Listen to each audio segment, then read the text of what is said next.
Okay, so you're hanging from a tree and you threw your gun down. The villager man didn't want anything to do with it. So you swung over and you climbed down. About the time you got down. Time I got down, well, by the time I got down, the three soldiers was just about to me. Were these just regular soldiers? So they was Wehrmacht, they called them. They was foot soldiers. Wehrmacht? And it was about 8 or 10. I thought there's businessmen from the village that got there, and they kind of made a half circle around me. They had them little alpine hats on. They had all-war suits. Were they black suits? Well, they wasn't. They was dark brown, okay. Most of them. And they all stood around, never said a word, but they kept their hands in their pockets. So the soldiers, they got me, they chopped the tree down to where they could get the parachute. Made me carry it. And they said, one of them said, well, for you the war is over. He could say that much in English, that was about it. Were you a little worried at that point? No, I wasn't worried. I knew what was coming. What? You weren't worried that they just execute you and No, not from the soldiers didn't. The stormtroopers did, and the Gestapo did. But with the soldiers there, they wouldn't. And I was pretty sure that we was far enough along in the war that they knew they was losing, so they wouldn't be too rough. And they did tell me, they said, you're lucky you wasn't shot down in Germany, because in Germany they did use pitchforks on you or anything they could. Who did?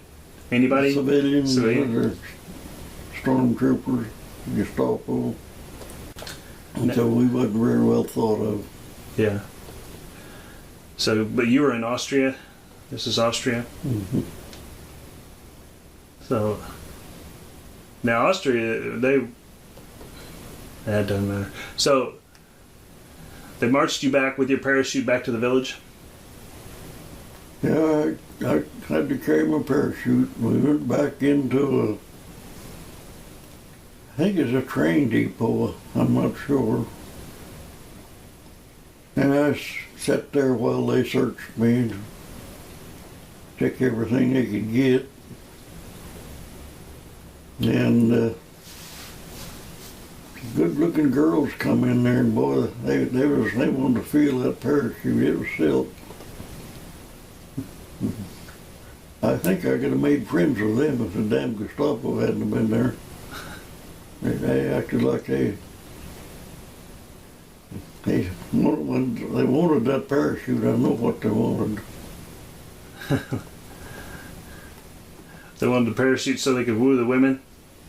No, the women wanted the parachute so they could make clothes. Make clothes. Okay, I thought you meant the Gestapo wanted the parachute. No.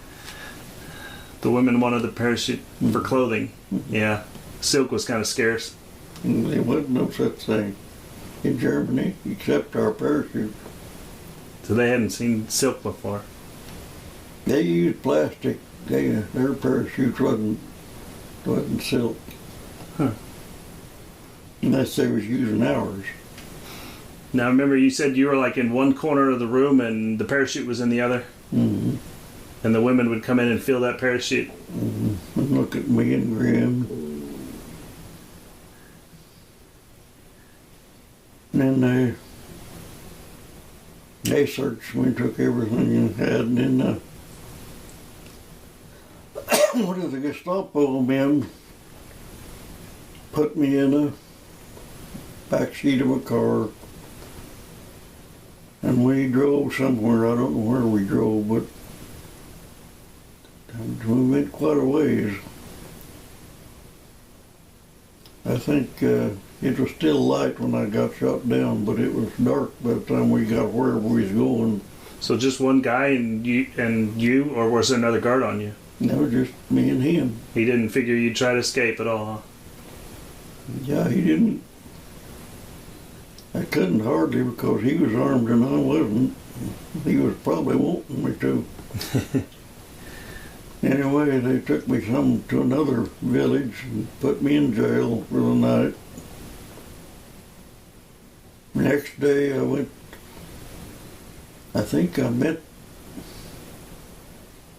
the co-pilot and the flight engineer. So they started gathering you guys up? Mm-hmm. And I don't know, I think, seemed like I saw the tail gunner, but he didn't stay with us. He had to go to the hospital to get flak picked out of him. But I stayed with the co-pilot and the flight engineer all the way to Frankfurt. They took us all the way from Austria, from up almost to France to interrogation. How'd they take you up there? Vehicle? Trained. Oh, you train up there? We had a guard or two. Now, was that the train that was crowded? No. No? No, this was a regular passenger train. Oh, regular passenger train. Up to Frankfurt. There's only two of us, or three of us. And we got up there for interrogation. They tried to interrogate me, and I didn't know nothing. I told them I didn't. I told them I don't know anything. I don't want to know anything. I said I was just doing what I was told. They wasn't too rough. They didn't try anything? Stayed there, I guess, about a week. So they put us on that in a boxcar and shipped us to Grimm's. This is the boxcar you said is like 8 horses or 40 men, and they cram 100 of you in there. Mm-hmm. I don't know how many was in there, but you could stand up, and that was it. You said a lot of people were sick. A lot of soldiers. A lot of them had to. Was it all American soldiers that were in this crowded train with you? Mm-hmm. All American? And a lot of them were sick? Mm-hmm. A lot of them had diarrhea. I was lucky I didn't. So what was your next stop? Well, the next permanent stop was Grimm's, Austria. And that's where Stalag 17 was? Mm-hmm.